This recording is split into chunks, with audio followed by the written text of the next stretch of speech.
जनसुराज के सूत्रधार और प्रशांत किशोर अब जेल जाएंगे। जी हां, एक बड़ी खबर बिहार के राजनीति से निकल के सामने आ रही है, जहां पर प्रशांत किशोर के बारे में चर्चा है कि प्रशांत किशोर को पटना पुलिस ढूंढ रही है। उनके ऊपर एफआईआर कर दिया गया है और इस एफआईआर के बाद प्रशांत किशोर की पार्टी जनसुराज में कहीं ना कहीं चर्चा का विषय काफ़ी गर्म है कि क्या प्रशांत किशोर की जो बिहार बदलाव यात्रा है वो रुक जाएगी, क्या प्रशांत किशोर अब जेल जाएंगे। प्रशांत किशोर हर मुद्दे को लेकर के बिहार के राजनीति में प्रखर रूप से बोलते हैं, चाहे भाजपा के प्रदेश अध्यक्ष दिलीप जायसवाल पर बोलना हो, चाहे नीतीश कुमार के मंत्रियों की पोल खोलनी हो। प्रशांत किशोर किसी से डरते नहीं हैं और बड़े ढीठ अंदाज में कहते हैं कि अगर जो गलत है सो गलत है।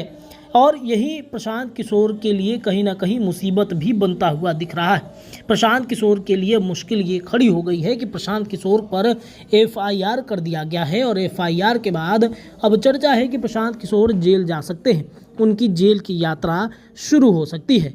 देखिए, बिहार में विधानसभा का चुनाव है और इस चुनावी वर्ष में अलग अलग जगहों पर मीडिया से इंटरेक्शन प्रशांत किशोर का खूब हो रहा है, चाहे नेशनल मीडिया हो या फिर लोकल मीडिया हो। इसी दरमियान पटना के मौर्य होटल में बीते 2 दिन पहले प्रशांत किशोर ने एक चैनल के द्वारा ये इंटरव्यू में कहा था कि प्रशांत किशोर ने सम्राट चौधरी पर हमला करते हुए कहा कि वे 7वीं फेल हैं और कई तरह के आरोप उन्होंने लगाए, जिस आरोप को हम बता नहीं सकते हैं। दरअसल लाइव सिटीज़ का कॉन्क्लेव था और लाइव सिटीज़ के कॉन्क्लेव के दौरान प्रशांत किशोर ने सम्राट चौधरी की पोल खोली और उसके बाद से लगातार जो सम्राट चौधरी के समर्थक थे वो ज़बरदस्त हमला करते हुए दिख रहे थे। और इसी दरमियान आपको बता दें कि भाजपा के प्रवक्ता हैं कृष्णा सिंह कल्लू और उनके द्वारा एफआईआर कर दिया गया है और इस एफआईआर के बाद जो है वो पटना पुलिस उनको खोज रही है। पटना पुलिस ये भी कह रही है कि प्रशांत किशोर हो सकता है कि शायद गिरफ्तार हो जाएं। कृष्णा सिंह कल्लू के द्वारा ये आरोप लगाया गया है कि पटना के मौर्य होटल में डिजिटल मीडिया कॉन्क्लेव में प्रशांत किशोर द्वारा अपमानजनक शब्द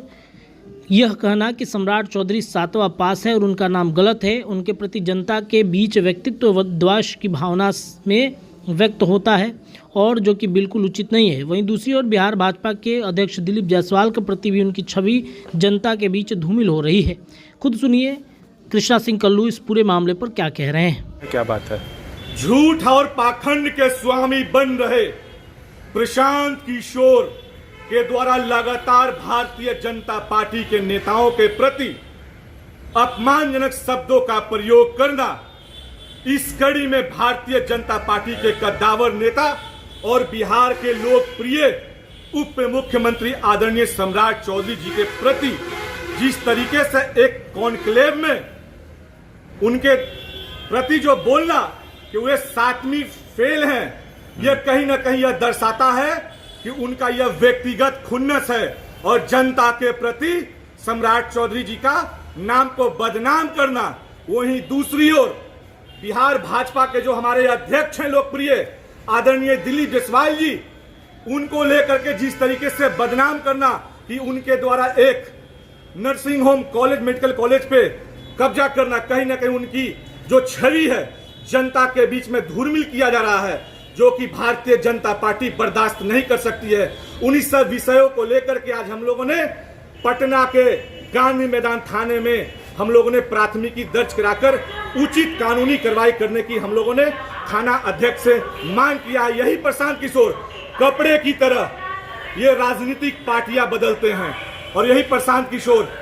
जो कल किसी और के लिए काम करते थे और कहीं ना कहीं प्रशांत किशोर हमारे नेता के ऊपर हमला भी करवा सकते हैं। जिस तरीके से उनका व्यक्तिगत तौर पे हमला किया जा रहा है हमारे नेता आदरणीय सम्राट चौधरी जी पर और आदरणीय दिलीप जायसवाल जी के साथ साथ बिहार भाजपा के कई नेताओं के प्रति, यह विश्वास मैं आप लोगों को दिलाता हूं कि प्रशांत किशोर किसी भी वक्त लाठी डंडे से या किसी अस्त्र शस्त्र से हमारे नेता के ऊपर हमला करवा सकता है। इसलिए उचित कानूनी कार्रवाई प्रशांत किशोर पे होनी चाहिए और इसकी उच्च स्तरीय जांच होनी चाहिए।